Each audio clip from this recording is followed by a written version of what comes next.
The Texas justice system is messy, so let's break it down. You're listening to So You Got Arrested, the podcast that tells you what really happens after an arrest. Hosted by BRCK Criminal Defense attorneys, we talk to the people who've lived it, worked in it, and been shaped by it. Whether you're facing charges or just want to understand your rights, your options, and the smart moves that could change everything, we've got your back.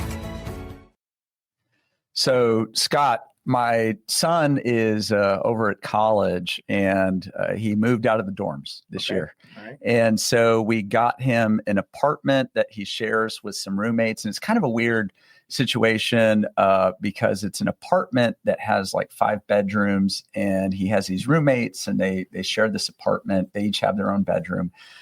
Some of the roommates are his friends, but a couple of them he never met prior to this year. Got it. So I was thinking about this the other day. He just moved into this apartment about a month ago. They share, kind of the living room and the kitchen. They share the refrigerator. They have he has his food in there. And I was thinking about, if one of his roommates was to go into the refrigerator and eat some of his food, and maybe my son gets mad and they get into a fight, and it turns into a physical altercation, what kind of case could that be? So it should first of all, if it's mutual combat, there should be no charges. A lot of times police officers will come out to a scene where 2 people get into it. You can't really determine the aggressor. And I've always argued that just because somebody won the fight doesn't make it a criminal case. Right. But it really does in the eyes of law enforcement. So Right. if somebody ends up beating the heck out of if your son wins the fight, Right. The other guy has he's liable to bloody be lip arrested for just a regular misdemeanor assault. Okay. However, what we've been seeing is because they're roommates legally and meets the definition of assault, family violence, dating, household. Right. Okay. Which is still the same thing, still a misdemeanor, but it has other consequences. Mm-hmm. So go ahead. And I was going to say, and part of the reason it's, a family violence case is because of the way that the Texas Family Code defines family violence. Family violence is an act by a member of a family or a household against another member of the family or a household. And households defined as just persons living together in the same dwelling. Right. So right. this would qualify as family violence. It qualifies as family violence for sure. Whether it should really be done as family violence, different prosecutors would weigh in differently on that. When I was a prosecutor, I wouldn't have taken it as family violence. I don't want to get too much in the weeds on this issue, but so generally, when you have just say it's a really legit family violence case where a guy assaults his living girlfriend, okay, they don't have to put in the charging it for the misdemeanor information that family member or a dating relationship. They could just say assaulted this woman by striking her with his hand. Mm-hmm. And then the court can make the family violence finding or member of household or dating relationship, that family violence finding after the conviction. Okay. But the charging it as a family violence case, when people get charged with a family violence case from the outset, there's additional consequences than you might find in a regular assault case, right? Right. You were all kinds of different things happen. So what, for example? So first off, if you're convicted, not deferred adjudication, but if you're convicted and there's a family violence or household, so every time I say from here on in family violence, that includes a household member, like you said. The scenario with my son. Exactly right. Okay. So if you're convicted and there's a family violence finding, under federal law, you can never own guns or ammunition the rest of your life. Okay. So that's a lifetime. Yeah. Wow. Yeah, that's forever. Okay. The other thing is, even if you get deferred adjudication, so it's not a conviction, so it doesn't invoke the federal statute, and now you get into another fight with another roommate, now it can become what we call an assault second, where you have one adjudication or conviction. Doesn't have to be a conviction for this, an adjudication. Like you got probation. You got deferred adjudication, probation. Right. Okay. Not a conviction. Right. Okay. But now you get in, and so you can prove that prior was against a family member or a dating person or a household member. Mm-hmm. Now you have another assault against the same type of thing. Now it becomes a felony, punishable by 2 to 10 years in prison. Yeah. Yeah.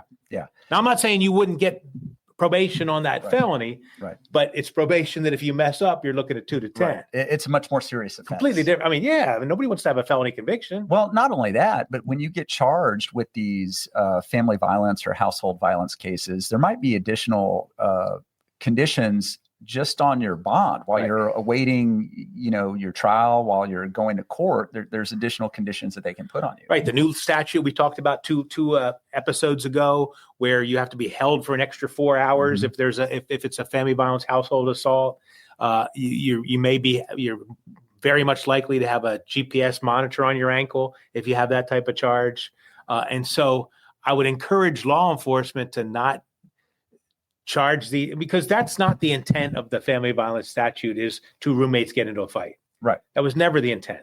Okay. Right. I don't know if I mentioned this on a prior episode, but when I was prosecuting in Medina County, we had the sheriff's department trying to file family violence assault cases on two guys went on assault at the jail. Okay. Okay, so two guys were in jail, so they're sharing a dwelling, and they filed as a family violence assault because they're same household, the jail. I'm like, we're not doing it that way. No, right. It's just a regular assault. There's nothing wrong with just calling it a regular assault. Right. And I know that, when you were a prosecutor at the Bexar County DA's office, you handled a lot of family violence cases.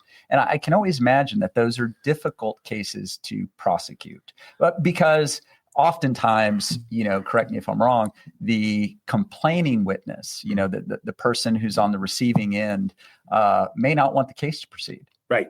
And so when I first started doing this in like 1996, okay, we had just started going forward on cases without the victim's permission. Okay. So that's a scenario where maybe in the scenario you gave, the live-in girlfriend says, hey, I don't want this prosecuted. I want it dropped. I don't want you to carry it forward. And we didn't care. We went forward anyway. Okay. So there's confusion on this issue because a lot of people will say, oh, well, because it's a family violence case, you can't dismiss it. We can dismiss it if the case sucks. Mm-hmm. Okay. But if the case is good, if we got a 911 call saying he's beating me up and there's pictures of bruises, we're taking what the victim wants to do out of the equation about how we pursue it. Mm-hmm. And there's a big reason for that. And what is that? Because back in the old days, you used to have these guys beat up their wives every time they got drunk, and they would keep coming down and swearing out at things, saying, I want to pursue charges, and the charges would be dismissed. And the officers got sick of coming out to that house every month. Right. And back in the 90s, I knew as a misdemeanor prosecutor in Bexar County that the rate of family violence assaults always went up when the Cowboys lost. Oh, wow. Yeah. I didn't know that. No, when the Cowboys lost, we had a bunch of family violence assaults. Now it's so commonplace that nobody cares anymore. But you can't sit there because you don't know what's going on in the household. So is he intimidating her to get her and saying, I'm going to beat you even worse if you don't try to get these charges dropped? Right. So we have to take that whole thing out of the equation and say, you violated the law. The police came out to your house and made an arrest. Whether the victim wants to pursue the charges or not, We'll listen to it, but it's not really relevant to what we're going to do with the case. And that does cause confusion because from time to time, we get the complaining witness or the victim on the case saying, hey, I told the prosecutors I want this case dropped. Why haven't they dismissed it yet? Right. So that as a defense attorney, our clients get mad, like, well, why haven't you got this case dismissed yet? My girlfriend doesn't want to pursue. I'm like, because they have good evidence. I mean, sometimes those 911 calls are very compelling. Mm-hmm. And nowadays, most jurisdictions, when the officer comes out, there's body cam. Mm-hmm. And so everything she said to the officer about what he did is captured on body cam. Mm-hmm. And so now she may come in and say, I lied to the police officer, but we don't believe it's a lie. We believe that what she said when it happened is more accurate. That's why there's an exception to it in the evidence code, why you can call it an excited utterance. Right. So you have a situation where the officer arrives, he's running his body cam, and you have, the girlfriend, crying with a bloody lip, and the guy outside without a shirt pacing back and forth or whatever the case may be. Right. And sometimes the body cam's catching the guy saying, you better shut the hell up, right? And that's a damn good case for the prosecution. I don't even need her to come. Right. I have the pictures. The officer can identify the parties. We have video of the body cam. We have a 911 call. I just need to put that officer on. I can prove the whole case through the officer. So so as prosecutors, we are required to listen to the victim when they call, but we're not required to do what they want. It's not their case. It's not their case. It's the state's case. Yeah. Yeah. And so, what I found interesting is the law on family violence has been evolving. So much. I've been practicing 20 years, and I remember back before we had laws like continuous family violence. And so could you explain what that is? So back, going back to the 90s when I first started doing this, you could assault your girlfriend or your wife time and time again, and every time would just be a new misdemeanor. Mm-hmm. So you've already known that you're only getting a misdemeanor for it. It's not stopping. Okay. And so I think it was in 1999 when they first passed a law saying, okay, and this is similar to what other states had done before Texas got around to it, is so if you assault a family member or somebody you're dating or member of a household and you plead to it, now if you do it again, it becomes a felony, the assault second we mentioned earlier in the show. Right. Okay. And so when that happens, now you're looking at a felony rather than a misdemeanor. And so that happened. So actually, originally, when they passed the law, they made it assault third. Okay. So back in the late 90s, they made it like the DWI statute. You had to have 2 family violence adjudications, and the third one became a felony. That only lasted 2 years. The next legislative session, they said, well, this is silly giving them 2 assaults before. And then, so the very next legislative session, they said, no, once you have 1 prior, the second one becomes a 3rd-degree felony, 2 to 10. Then in the 2000s, they created the continuous family violence statute you mentioned, because what we were having a problem is you still, in order to make an assault second, there had to be a plea. Right. The case had to be, that first assault had to be finalized with either a conviction or a plea. Correct. And so what you were having is people assaulting their girlfriend or wife, and then because they hadn't got the charges dismissed, assaulting them again, and we still couldn't do it as a felony yet. So they created the statute called continuous family violence, meaning if you have 2 assaults within a 12-month period, again, and it doesn't have to be against the same person. Right. Okay. You could assault your mother in June and assault your girlfriend in July, and both of these cases are still pending. But instead of having 2 misdemeanors now, they're going to combine these 2 incidences and create it as a continuous family violence assault. Once again, 3rd-degree felony, punishable by 2 to 10, but they have to prove both separate incidences beyond a reasonable doubt. Okay. Generally, as a prosecutor, usually on those continuous cases, we had 1 really good offense and 1 that was kind of shaky. Right. Okay. But you have to prove up both of them. Both of them during the trial for the conviction. Correct. Yeah. Yeah. And so, in those circumstances, when you were prosecuting these cases, I'm not asking for a percentage, but just generally speaking, how often were you dealing with cases where the victim didn't want to pursue charges? Well, it felt like around half the time. Okay. And I had victims who would come in. So this is important for everybody to know. If you're feeling like that if things, we hear this all the time, it got blown out of proportion, right? How many times have we heard that? So I do want to listen to what the victim is telling me. And I've had victims come in and they lie to me right off the bat.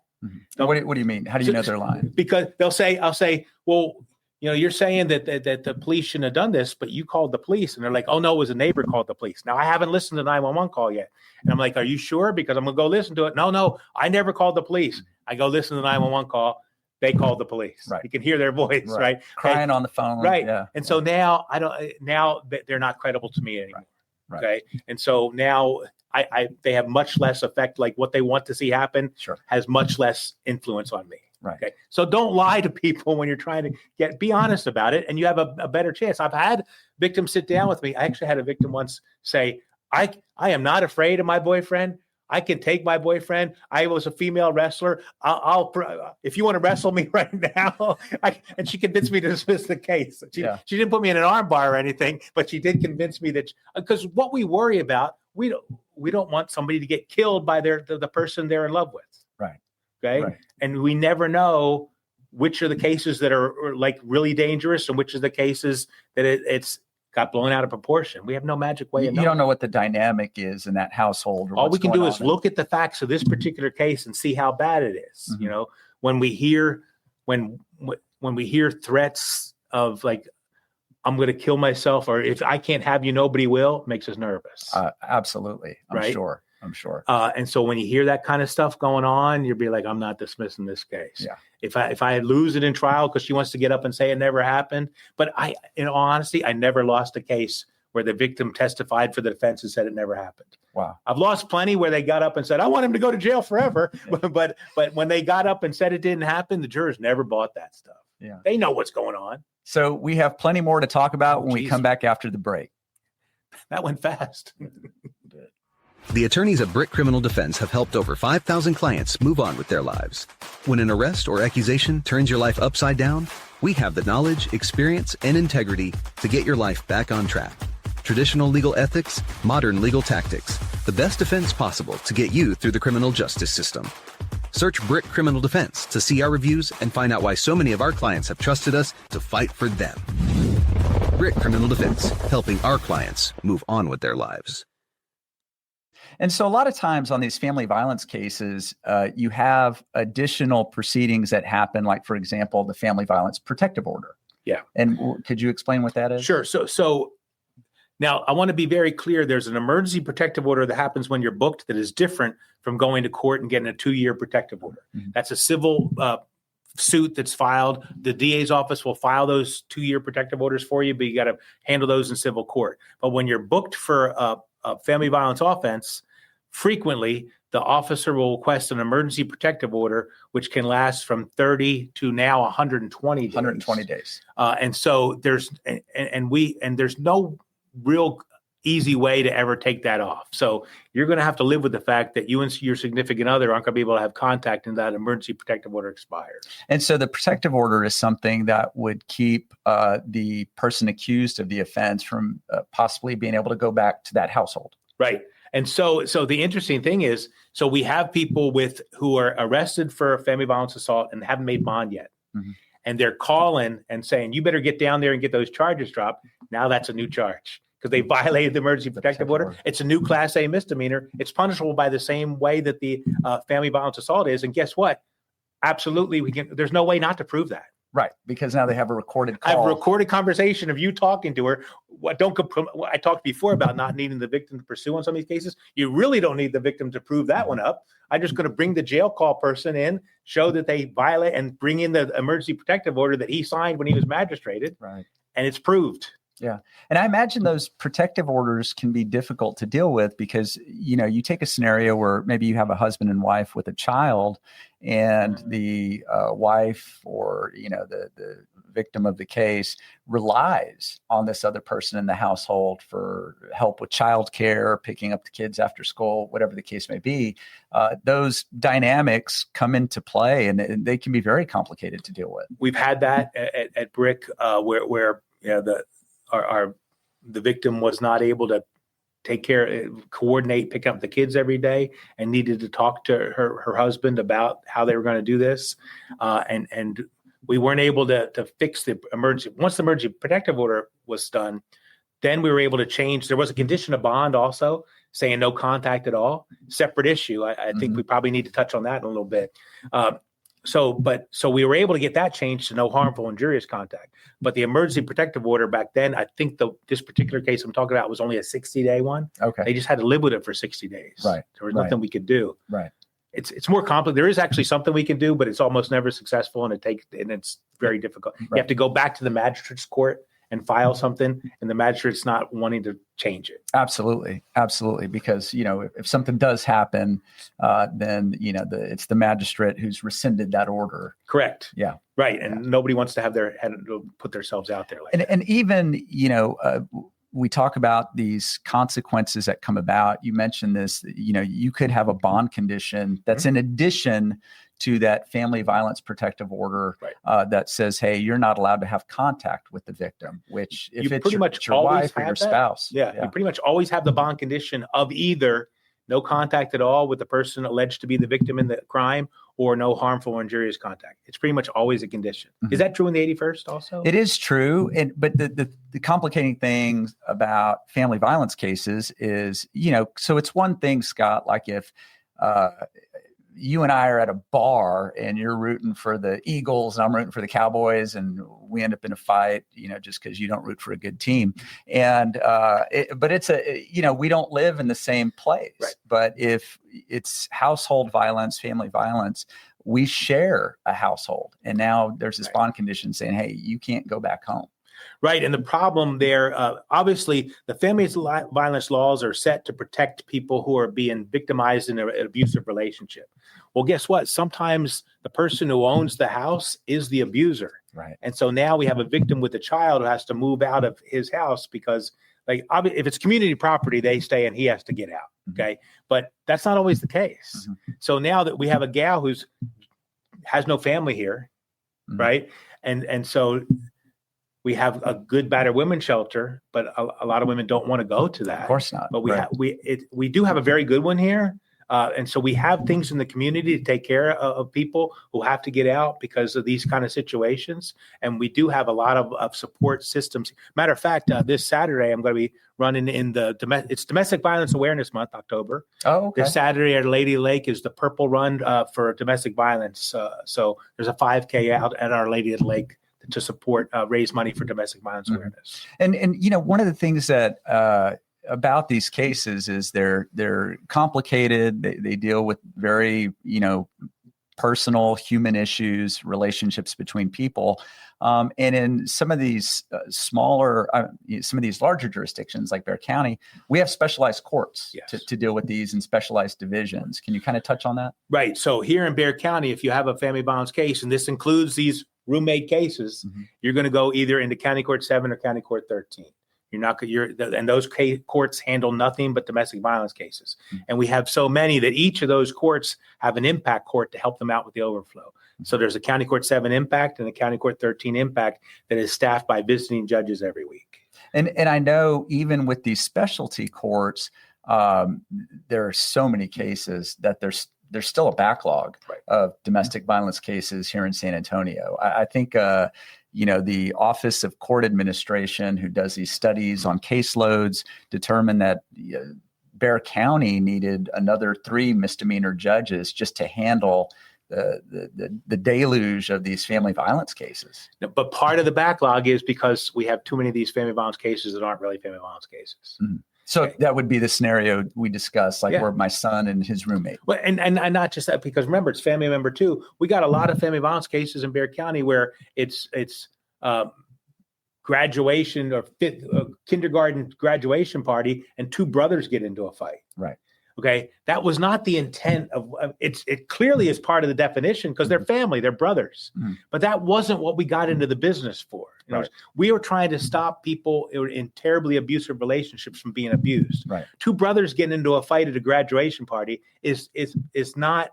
And of course, the brother wants to drop charges. And in those cases, we should just hurry up and drop them. Right. Because that's contributing to the backlog. Right.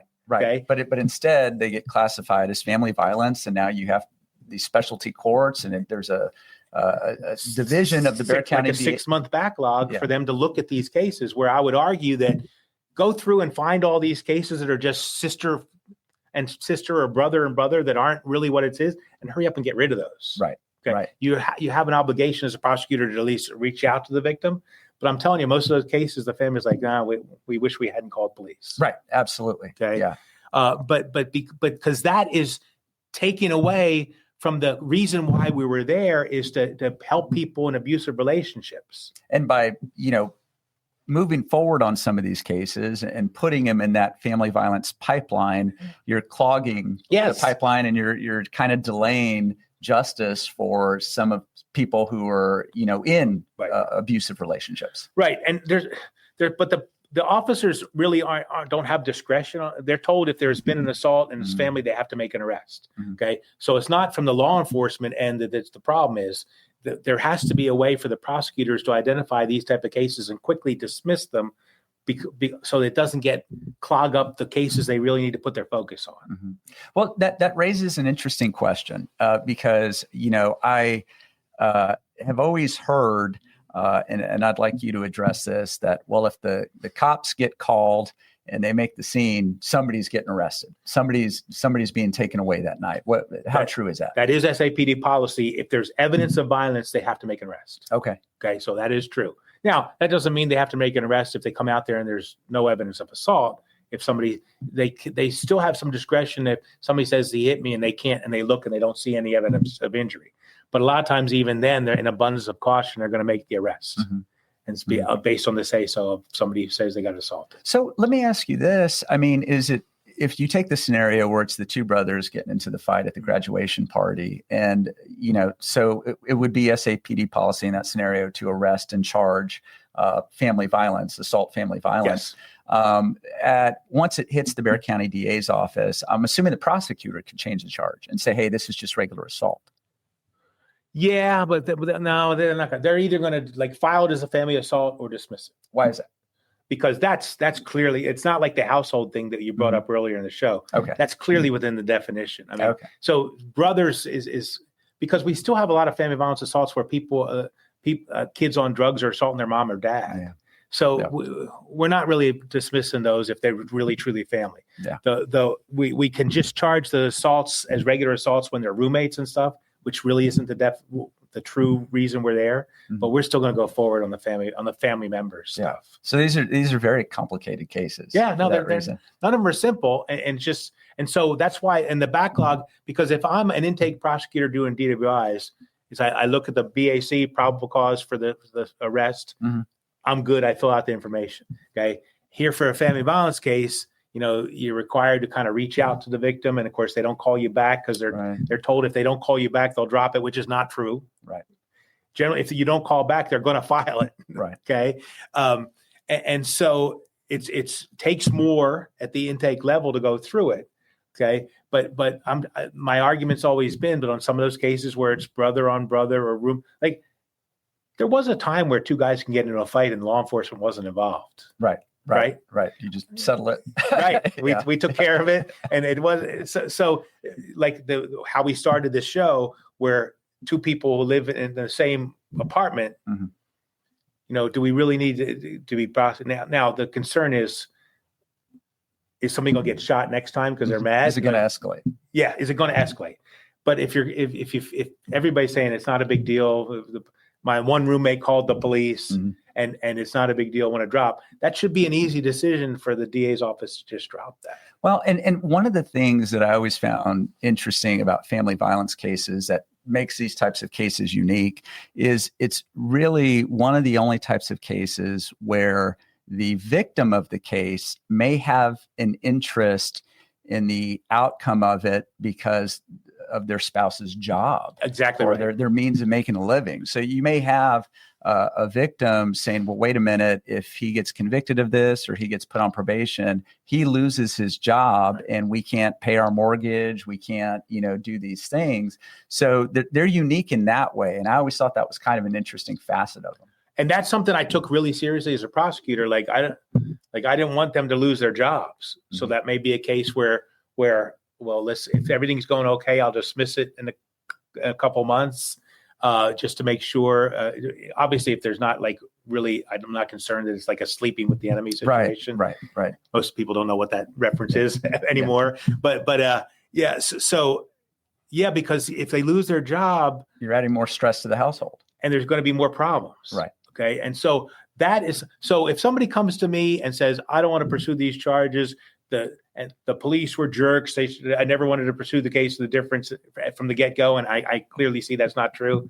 Then I'm not going to be sympathetic to that. But if somebody's like, look, what he did was wrong.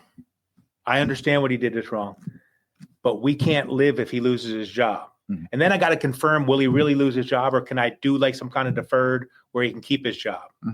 Or if there's a companion 911 call, interference with 911. We don't have time to get to that. Right. But can I plead him to that? Go on another charge. And he still takes the batter's intervention class. We get the intervention. You get the end result that you needed without him losing his job. Absolutely. Okay. Absolutely. Now, I'm not trying to say I'm sympathetic to the guy who committed the assault. I'm saying I'm sympathetic to the person who's victimized, who's going to get victimized worse by losing their home. Right. Absolutely.